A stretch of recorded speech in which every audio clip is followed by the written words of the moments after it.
سبب مشاكل البيت. مفيش فلوس وجعانين والعيال مش لاقيين ياكلوا وماشيين على باب الله عشان ناكل العيال. دي مشكلتنا، مش لاقيين حاجة.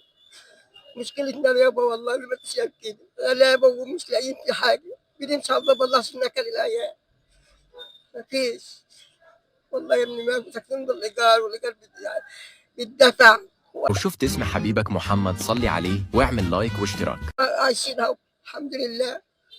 هنقول لا يابا الحمد لله برضه على كل حال يا حبيبي. طب لو توجهي كلمه للناس ديت تقولوا لهم اللي بيتفرجوا عليك.